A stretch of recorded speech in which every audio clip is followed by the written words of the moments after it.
Bueno,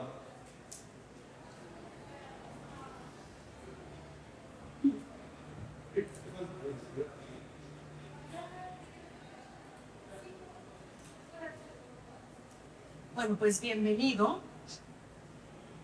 Vamos a leer un cuento de Flannery O'Connor que se llama El pavo.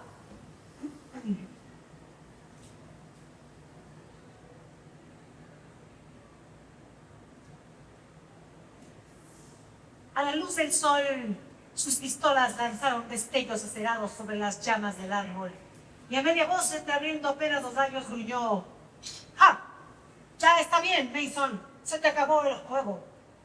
Los revólveres sobresalían del cinto de Mason como serpientes de cascabel al acecho, pero los lanzó al aire, y cuando cayeron a sus pies, los pateó hacia atrás como si fuesen otras tantas caladeras resecas del orín. ¡Canalla!, masculló, y con fuerza ató la cuerda alrededor de los tobillos del hombre que acababa de capturar. «Es tu último trabajo de cuatrero». Retrocedió 3 pasos y apuntó con una de las pistolas. «Ah, está bien. Tranquilo.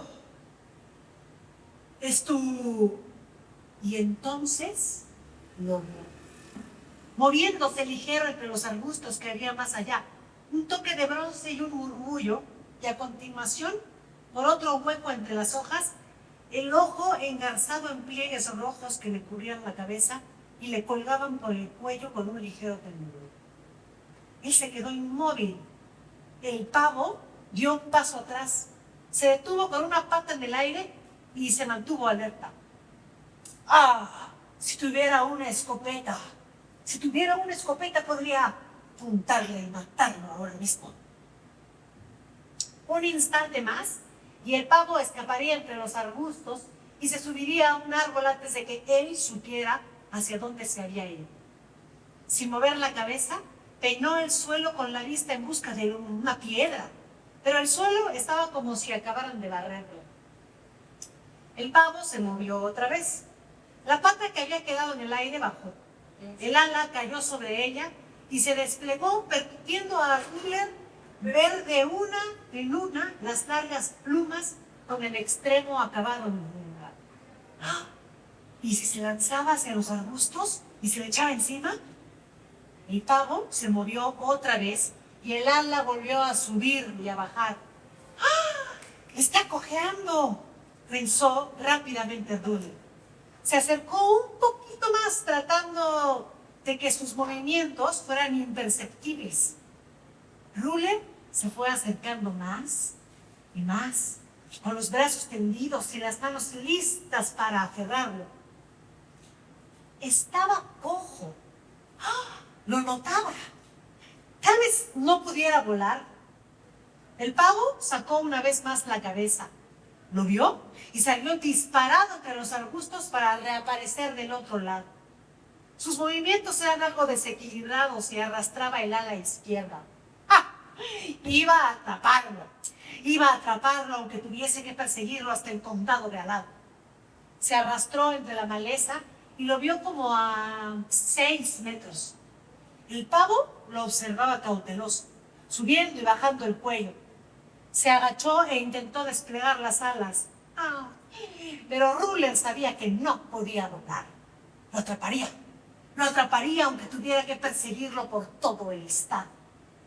Se imaginó entrando por la puerta principal con el pavo colgado del hombro y a ellos los imaginó gritando: ¡Ahí viene Ruller! ¡Ruller! ¡Con un pavo salvaje! ¡Ruller! ¿De dónde sacaste ese pavo salvaje? Pues lo había atrapado en el bosque.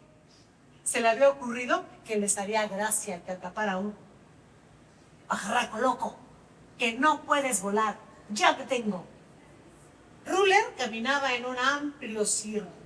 Intentaba colocarse detrás del pavo. Por un segundo creyó estar tan cerca que iba a poder agarrarlo.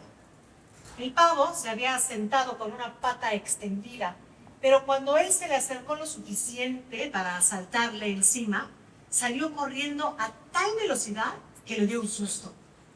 recorrió medio campo de algodón corriendo tras él. Después, el pavo pasó por debajo de una cerca y se internó otra vez en el bosque, y él tuvo que pasar por debajo de la cerca, a cuatro patas y sin quitarle la vista de encima, tratando de no rasgarse la camisa. Si lo perdía en el bosque, lo perdería para siempre. El pavo iba hacia los arbustos que había al otro lado. Lo dejaría atrás y llegaría a la carretera. No, tenía que atraparlo. Al pasar a través de un seto a toda velocidad, oyó que se le rasgaba la camisa. En los brazos, donde se iban quedando marcados los arañazos, notó hilillos fríos. Se detuvo un instante y se miró las mangas de la camisa hechas jirones. Pero, como el pavo le llevaba muy poca ventaja y lo vio bajar a un espacio abierto, siguió corriendo. Si volvía con el pavo, nadie se fijaría en su camisa rota. Jane nunca había cogido un pavo. Imaginó que se quedarían de piedra cuando lo viesen. Imaginó que hablarían de ello en la cama. Eso hacían siempre, hablar de él y de Jane. Jane no lo sabía porque él nunca se despertaba. Ruler se despertaba todas las noches exactamente a la hora en que ellos se ponían a hablar. Él y Jane dormían en un cuarto, su madre y su padre en el de al lado, y dejaban la puerta abierta. Ruler los escuchaba todas las noches. Al final, su padre preguntaba siempre: ¿qué tal los niños? Y su madre contestaba: ¡ay, señor! ¡Ay, señor!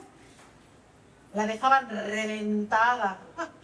A lo mejor no debería preocuparse, pero ¿cómo no iba a preocuparse por Jane si se comportaba como se comportaba? Jane siempre había sido un chico raro, decía ella, que además, cuando creciera, sería un hombre raro.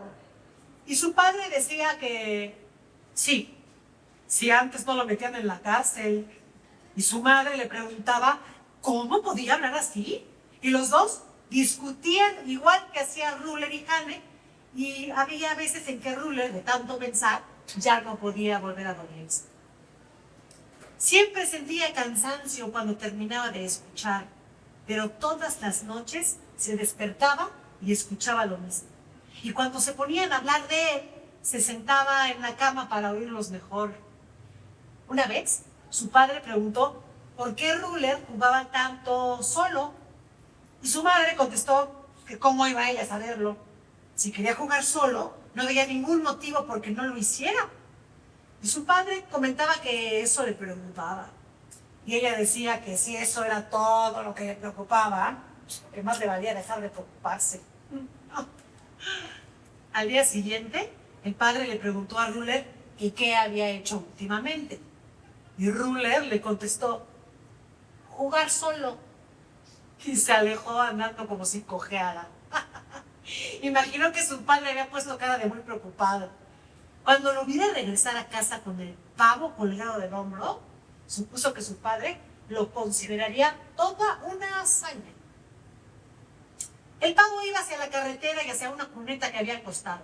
El bicho corría por la cuneta y Ruler fue acortando distancia hasta que tropezó con una raíz que sobresalía del suelo. Bill, tú irás con la partida de hombres hacia el cañón del sur. Joe, tú corta camino por el desfiladero y te le adelantas, le gritó a sus hombres. Yo seguiré por ahí, y echó a correr por la cuneta. Ruler tuvo que detenerse a recobrar el aliento y vio al pavo del otro lado de un seto, entre las hojas, en el suelo, con el cuello colgando. El cuerpo le subía y le bajaba de tanto resollar. Veía su lengua subir y bajar a través del pico abierto. ¡Ay! Si lograba meter el brazo, a lo mejor lo pillaba, porque estaba demasiado cansado para moverse. Se acercó más al seto, metió la mano entre las ramas y rápidamente agarró el pavo por la cola. No notó ningún movimiento. A lo mejor el pavo se había muerto. Acercó más la cara para ver a través de las hojas. Apartó las ramitas con una mano, pero no había manera de aguantarlas. Soltó al pavo y con la otra mano las aguantó.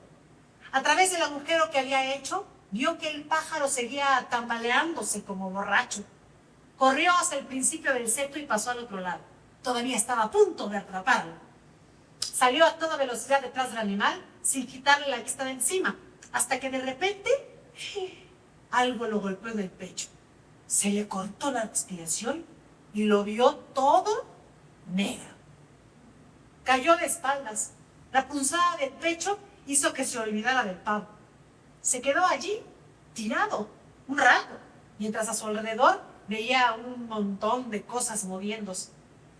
Finalmente se sentó. Se encontró de frente con el árbol con el que había chocado. Se frotó la cara y los brazos, y los largos arañazos comenzaron a escocerle. Lo hubiera llevado colgando del hombro y ellos se hubieran puesto un pie de un salto para gritar: ¡ay, Dios bendito! ¡Miren a Ruler! ¡Ruler! ¿De dónde sacaste ese pavo salvaje? Y su padre hubiera dicho: ¡caray! ¡Menudo pavo! Le dio una patada a una piedra que tenía junto al pie. Ahora ya no iba a ver más aquel pavo. Se preguntó para qué lo había visto si al final no iba a poder agarrarlo. Era como si alguien hubiera hecho una cochinada. Tanto correr para nada. Se quedó sentado mirándose con resentimiento los tobillos blancos que asomaban por las perneras del pantalón y desaparecían en los zapatos. Refunfuñó. Se volvió boca abajo y apoyó la mejilla en el suelo. Le daba igual que estuviera sucio. Se había roto la camisa y arañado los brazos y tenía un chichón en la frente. Sentía cómo se le iba hinchando. Iba a ser de los grandes. Todo para nada.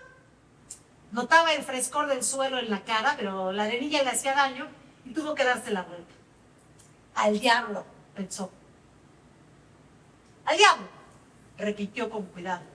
Al cabo de un minuto dijo simplemente: diablos. Después lo dijo como lo decía Hane, marcando con rabia la primera sílaba y tratando de poner la misma mirada que Hane. ¡Diablos! Una vez, Hane soltó: ¡ay, Dios! Y su madre salió disparada atrás de él y le advirtió: no quiero volver a oírte decir eso. No tomarás el nombre de Dios, el Señor, el Pano. ¿Me has oído? Y con eso le cerró la boca a Hane. Seguro que esa vez su madre le calentó las orejas. ¡Ay, Dios!, dijo. Miró deliberadamente el suelo y con el dedo dibujó círculos en la tierra. ¡Ay, Dios!, repitió. ¡Me cago en Dios!, dijo en voz baja. Notó que la cara se le encendía y que de repente el pecho le golpeaba con fuerza. Me cago en Dios santo, dijo con voz apenas audible. Miró por encima del hombro, no vio a nadie. Me cago en Dios santo y en Jesús, María y José. Y le entró la risa tonta. Padre nuestro que estás en los cielos, mira para atrás y chúpate un hielo. Dijo riéndose como tonto. Vaya, si su madre llegaba a oírlo, se rompía la crisma. Me cago en Dios. Le partía la crisma como que ¡ay, Dios! El ataque de risa fue tan grande que tuvo que darse la vuelta. Me cago en Dios. Su madre le calentaría las orejas y le retorcería el cogote como una maldita gallina. La risa lo sacudía entero e intentó contenerla, pero cada vez que pensaba en su maldito cuello, volvía a darle un ataque. Se tumbó en el suelo, rojo, exhausto de tanto reírse, sin poder dejar de pensar que su madre le iba a partir la maldita crisma. Repitió aquellas palabras una y otra vez para sus adentros y al cabo de un rato paró de reírse. ¡Ay! Tanta persecución para nada, volvió a pensar. No valía la pena seguir allí, mejor se iba a casa. ¿Para qué quería quedarse ahí sentado? De repente se dio cuenta de que si la gente se reía de él, era mejor que no se fuera para casa. ¡Bah! Iros al infierno, les dijo. Se levantó, pateó con fuerza en la pierna de alguien y exclamó: ¡Toma, imbécil! Y se fue hacia el bosque para volver a casa por el atajo. En cuanto entrara por la puerta le iban a gritar: ¿cómo te has roto la ropa? ¿Y de dónde te has hecho este chichón en la frente? Ay, diría que se había caído en un agujero. ¿Qué importaba? Eso, Dios. ¿Qué importa? Casi se paró en seco. Nunca se había oído pensar en ese tono.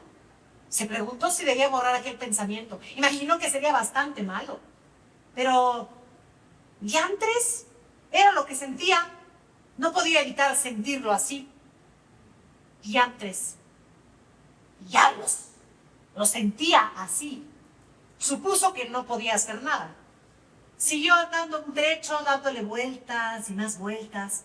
Se preguntó de repente si se estaría volviendo mal. Eso le había pasado a Hane. Hane jugaba al billar, fumaba, volvía a casa a las 12:30 de la noche sin que lo vieran.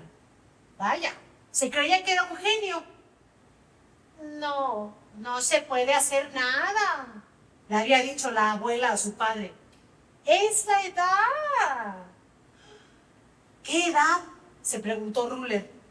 Yo tengo 11, pensó. Soy muy chico. Hane no había empezado hasta los 15. ¡Oh! Supongo que soy peor, pensó. Se preguntó si debía luchar contra aquello. La abuela había hablado con Hane y le había dicho que la única manera de vencer al diablo era luchar contra él. Si no lo hacía, ya no serías un niño. Y él le había dicho que le iba a dar una oportunidad más.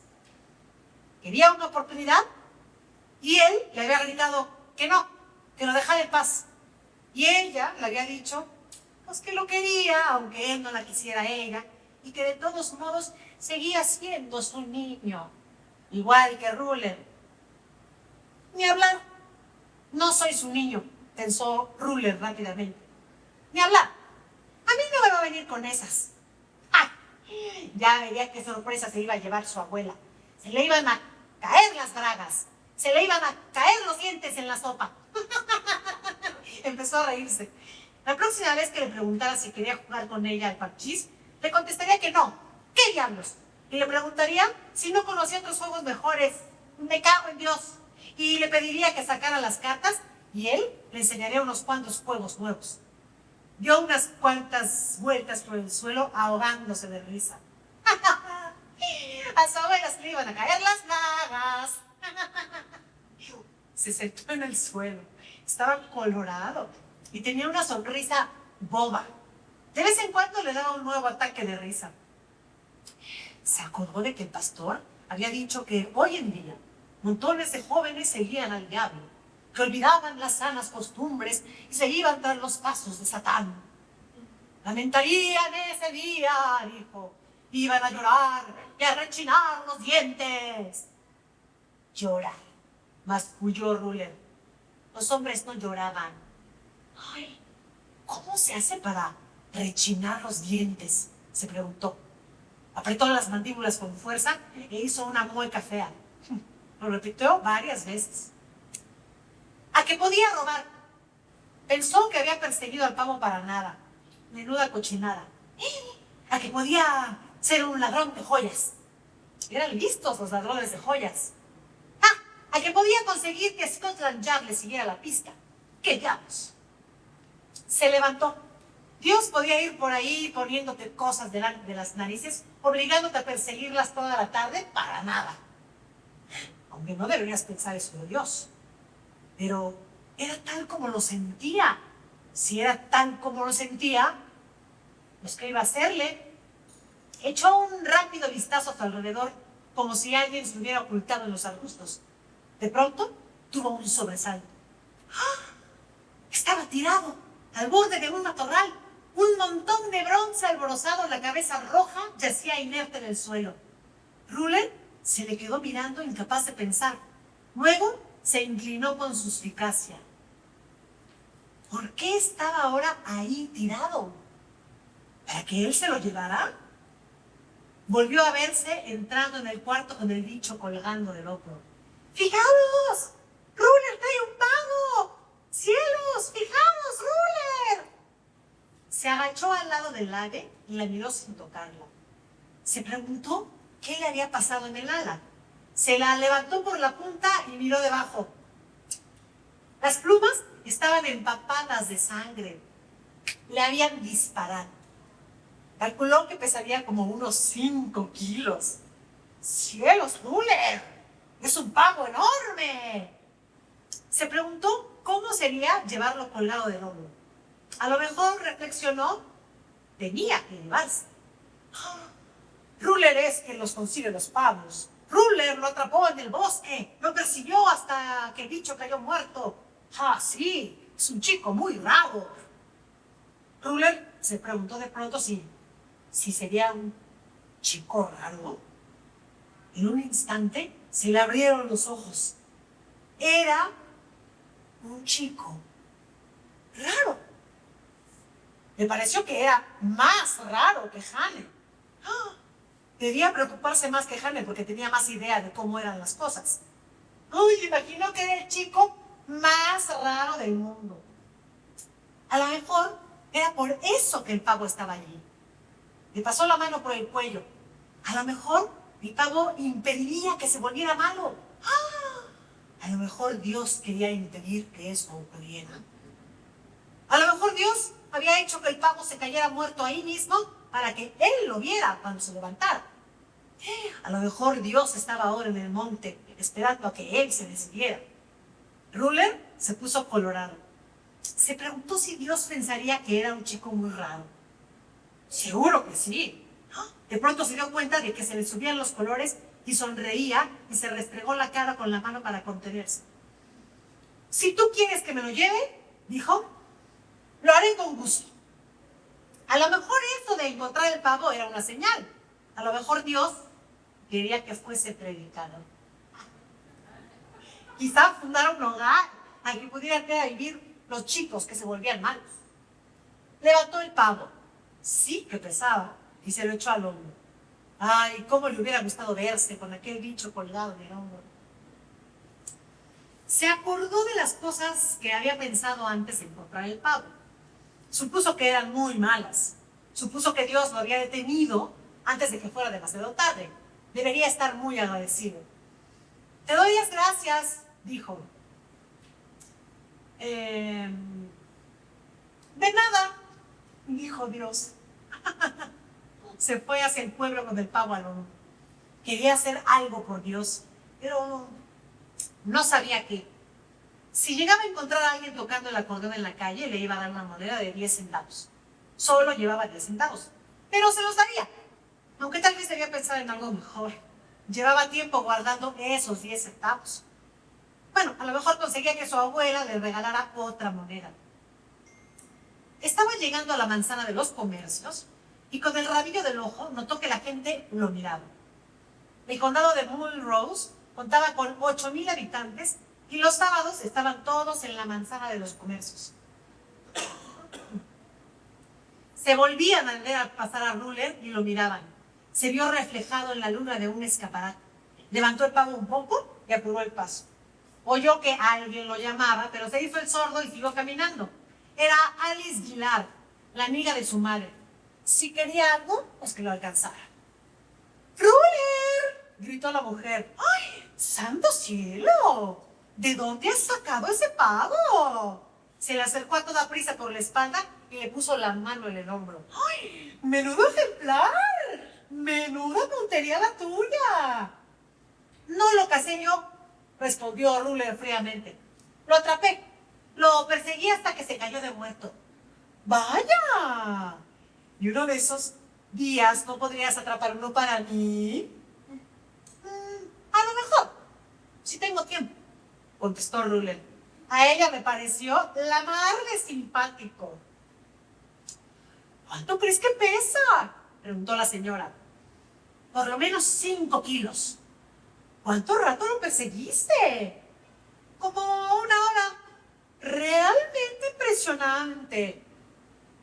Más o menos 1 hora. Estarás cansadísimo. contestó Ruler. Me tengo que ir, tengo prisa. Hizo una mueca para dar la impresión de que estaba pensando en algo y siguió andando calle abajo hasta perderse de vista. Sentía un calorcillo por dentro y estaba contento, como si algo muy bueno fuera a pasar o hubiera pasado. Se volvió a mirar atrás una vez y comprobó que 4 paletos lo seguían. Abrigó la esperanza de que se le acercaran y le pidieran ver el pavo. Dios tiene que ser maravilloso, sintió de pronto. Quería hacer algo por Dios. No había visto a nadie tocando el acordeón, por cierto, ni vendiendo lápices, y ya había dejado atrás la manzana de los comercios. A lo mejor veía a alguno antes de llegar a las calles donde vivía la gente. Si llegaba a ocurrir, regalaría los 10 centavos, pese a que sabía que tardaría en volver a conseguir otra moneda. Empezó a desear encontrarse con algún mendigo. Los chicos paletos continuaban siguiéndole los pasos. Pensó en detenerse y preguntarles si querían echar un vistazo al pavo, pero a lo mejor se le quedaban mirando sin contestarle. Eran hijos de aparceros, y a veces los hijos de aparceros se te quedaban mirando. A lo mejor un día fundaba un hogar para hijos de aparceros. Pensó en volver al pueblo para comprobar si no había pasado delante de algún mendigo, pero decidió que a lo mejor la gente iba a pensar que quería lucirse con el pavo. ¡Ay, señor! ¡Mándame un mendigo!, rogó de repente. Dios había puesto el pavo en su camino. También le iba a enviar un mendigo. Ya verás cómo aparece uno, se dijo. Dios estaba interesado en él porque era un chico muy raro. Siguió andando. En las calles no había ni un alma. Supuso que ya no aparecería ninguno. A lo mejor Dios no confiaba en...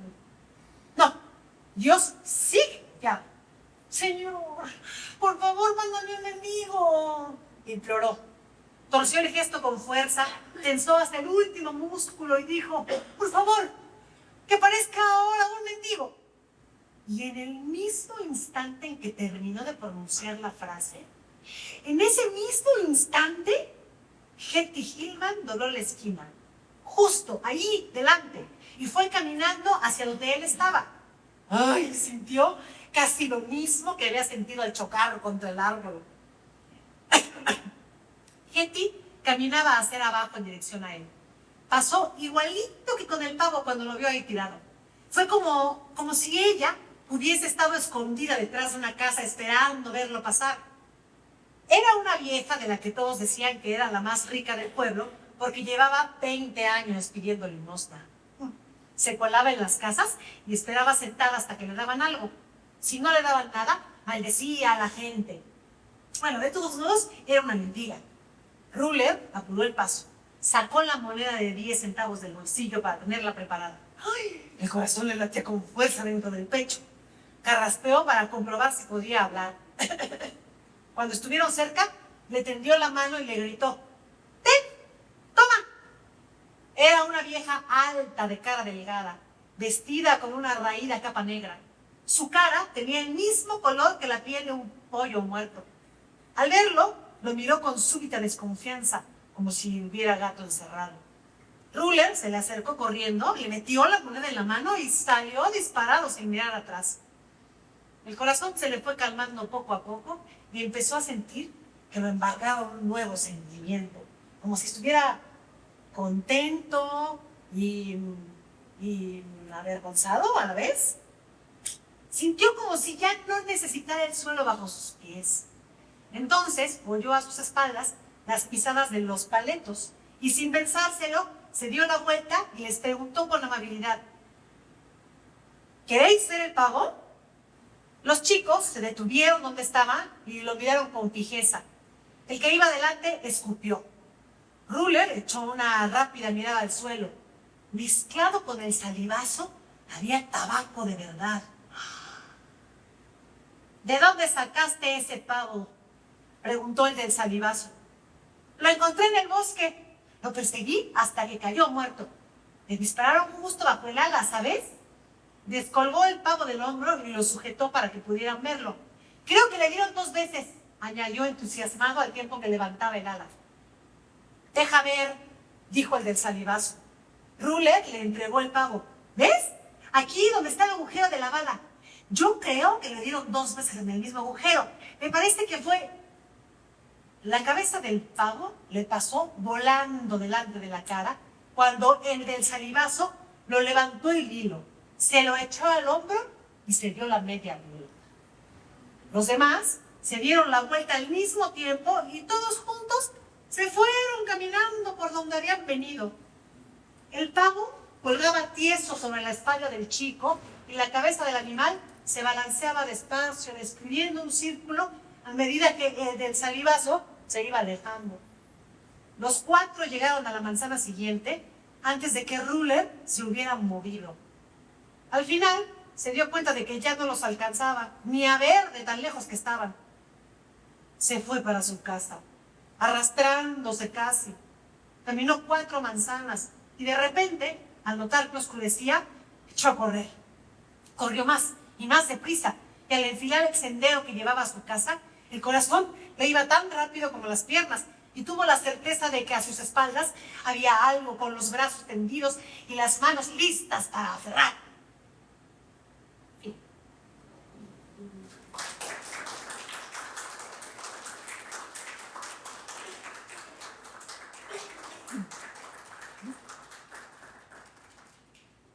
Gracias.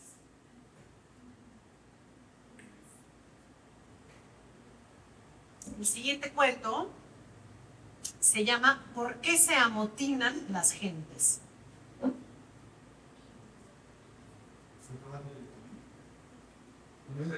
Sí, también. Las dos de la misma, del mismo autor.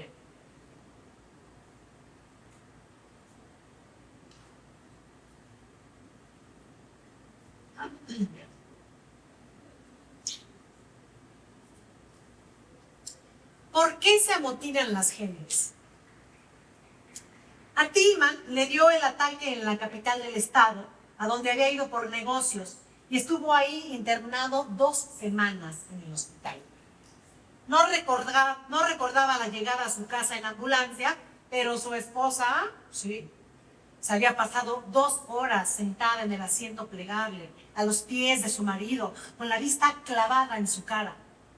Solo el ojo izquierdo de Tillman, desviado hacia adentro, parecía albergar su antigua personalidad. En él ardía la ira. Por lo demás, toda su cara estaba preparada para la muerte.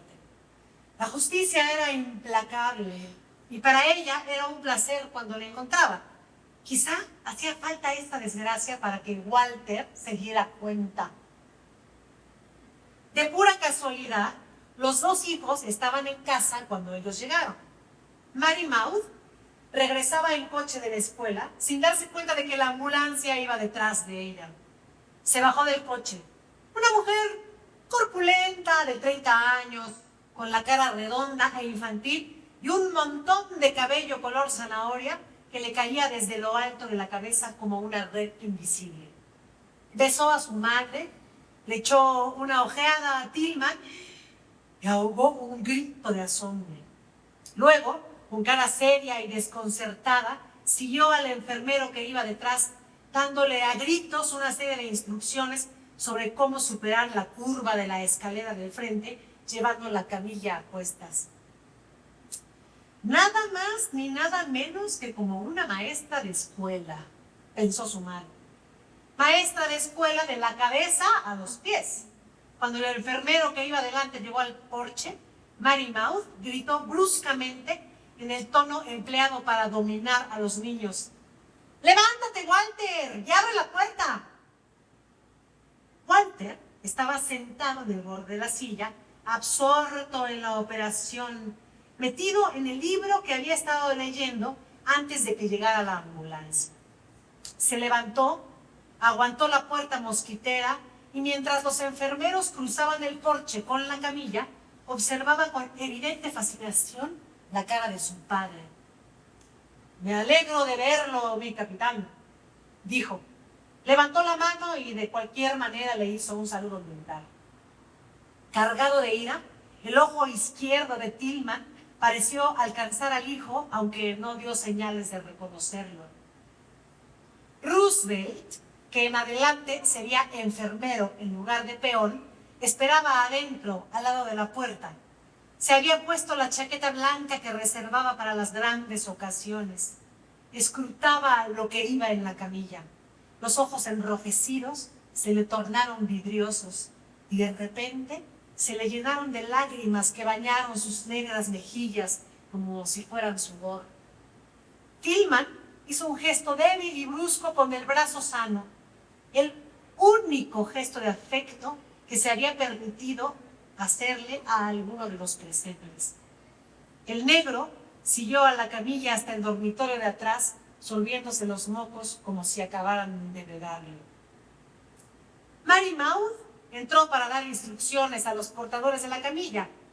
Walter y su madre se quedaron en el porche. «Cierra la puerta», le ordenó, «que entran las moscas». Ella observaba a Walter desde que había entrado. Buscaba en su cara grande y sosa alguna señal de que sentía la urgencia de la situación, alguna señal de que debía tomar las riendas, de que debía hacer algo, lo que fuese. Para ella habría sido una alegría verlo cometer un error, incluso empantanar las cosas, si con eso al menos hacía algo. Pero comprobó que nada había ocurrido. Walter le clavaba los ojitos levemente brillantes detrás de las gafas. Había captado cada detalle de la cara de Tillman. Había visto las lágrimas de Roosevelt, la confusión de Mary Mouth, y ahora la estudiaba a ella para comprobar cómo reaccionaba. Se enderezó el sombrero de un manotazo cuando, por la forma en que la miraba su hijo, se percató de que se había ido hacia atrás. «Deberías llevarlo así», dijo él. «Te da un aire desenfadado, de despiste». Ella endureció el gesto tanto como pudo. «Ahora la responsabilidad es tuya», le dijo con tono severo, categórico. Él siguió ahí, de pie, con aquella media sonrisa, en silencio, como una masa absorbente que se queda con todo sin dar nada. Ella tuvo la impresión de estar ante un extraño con la misma cara de la familia. Tenía la misma sonrisa evasiva de abogado que su padre y su abuelo maternos, engastada en la misma mandíbula poderosa, bajo la misma nariz romana. Su hijo tenía los mismos ojos, ni azules, ni verdes, ni grises. No tardaría en quedarse calvo como ellos. Ella endureció más el gesto. «Tendrás que tomar las riendas de la casa y el negocio», le dijo, y se cruzó de brazos, «si quieres seguir aquí». A él se le borró la sonrisa. La miró con fijeza, la expresión ausente, y luego paseó la vista por el prado, más allá de los 4 robles y de la lejana y negra hilera de árboles por el cielo despejado de la tarde. «Creí que esta era mi casa, pero se ve que las suposiciones sirven de bien poco». A ella se le encogió el corazón. De pronto le vino la imagen de su hijo desamparado. Desamparado allí, desamparado en todas partes. Ay, por supuesto que es tu casa, pero alguien debe de tomar las riendas. Alguien tiene que encargarse de que estos negros trabajen. «Yo no sé hacer trabajar a los negros», rezongó él. «Es lo último de lo que sería capaz». «Yo te diré todo lo que tienes que hacer». «¡Ja!», exclamó él. «Esto seguro». La miró y recuperó la media sonrisa. «Señora mía, saldrás adelante. Naciste para tomar las riendas. Si al viejo le hubiera dado el ataque hace 10 años, estaríamos mucho mejor todos. Habría sido capaz de girar una caravana de carretas a través de comarcas deshabitadas. Eres capaz de detener una turba. Eres la última del siglo XIX. Eres Walter», lo interrumpió ella. «Tú eres hombre. Yo solo soy una mujer». «Una mujer de tu generación vale más que un hombre de la mía». Ella apretó los labios con un gesto de indignación y la cabeza le tembló imperceptiblemente. A mí me daría vergüenza decir eso. Walter se dejó caer en la silla en la que estaba sentado antes y abrió el libro. La cara se le tiñó de un rubor letárgico. La única virtud de los de mi generación es que no nos da vergüenza decir la verdad sobre nosotros mismos. Se puso a leer otra vez. La entrevista con su madre había concluido. Ella se quedó allí, de pie, rígida, los ojos llenos de pasmado disgusto clavados en él. Su hijo, su único hijo. Los ojos de Walter, su cabeza y su sonrisa eran los de la familia, pero por debajo se percibía un tipo de hombre distinto de cuantos ella había conocido. En él no había inocencia, ni rectitud, ni fe en el pecado o en la predestinación. El hombre que ella veía cultivaba con imparcialidad tanto el bien como el mal. Y a todas las cosas les veía tantos matices que era incapaz de actuar, incapaz de trabajar, incapaz incluso de hacer que los negros trabajaran. Ese vacío era terreno abonado para todo tipo de males. Ay, sabe Dios, pensó, y se quedó sin aliento. Sabe Dios lo que sería capaz de hacer. No había hecho nada.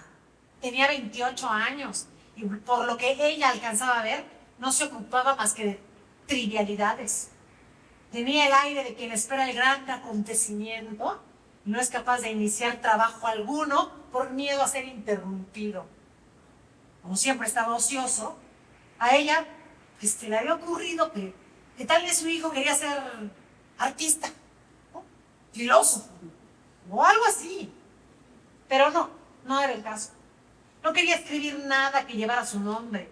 Se entretenía mandando cartas a gente que no conocía de nada y a los periódicos. Con distintos nombres y distintas personalidades, escribía a gente extraña. Era un pequeño vicio peculiar y deleznable. Su padre y su abuelo habían sido hombres honestos, que habrían despreciado los vicios pequeños más que los grandes. Sabían quiénes eran y cuál era su sitio.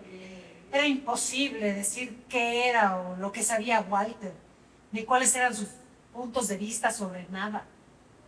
Leía libros que no tenían nada que ver con nada que importara. Con frecuencia le iba detrás y se encontraba con algún extraño pasaje subrayado en un libro que él había dejado ahí en alguna parte. Y entonces ella se pasaba días dándole vueltas. Un pasaje que encontró en un libro que Walter había dejado en el suelo del cuarto de baño le persiguió de un modo inquietante. El amor debe estar lleno de ira, comenzaba. Y pensó, si es así, el mío no está, ¿eh? Es que siempre estaba furiosa. Y seguía, y como has rechazado mi petición, quizá prestes oídos a mi advertencia. ¿Qué empresa te trae a la casa de tu padre, oh soldado afeminado? ¿Dónde están tus murallas y tus trincheras? ¿Dónde el invierno pasado en las líneas del frente? Escucha, desde el cielo resuenan los clarines de guerra. Ve a nuestro general marchar completamente armado. Se acerca entre las nubes a conquistar el mundo entero. De la boca de nuestro rey sale una espada aguda de 2 filos que corta cuanto haya a su paso. Despierta al fin de tu sueño, ven al campo de batalla, abandona la sombra y busca el sol. Le dio la vuelta al libro para comprobar qué leía. Era una carta de San Jerónimo a un tal Heliodoro, en la que lo reprendía por haber abandonado el desierto. Una nota al pie decía que Heliodoro era miembro del famoso grupo reunido en torno a Jerónimo en Aquilea en el año 370. Había acompañado a Jerónimo a Oriente Próximo con la intención de llevar una vida de ermitaño. Se separaron cuando Heliodoro prosiguió viaje a Jerusalén. Finalmente regresó a Italia y en los años posteriores se convirtió en un distinguido eclesiástico como obispo de Altino. Ese era el tipo de cosas que él leía, cosas que en el presente no tenían sentido. Entonces le vino a la mente, con un leve y desagradable sobresalto, que el general con la espada en la boca que marchaba presto a la violencia, era Jesucristo. Fin.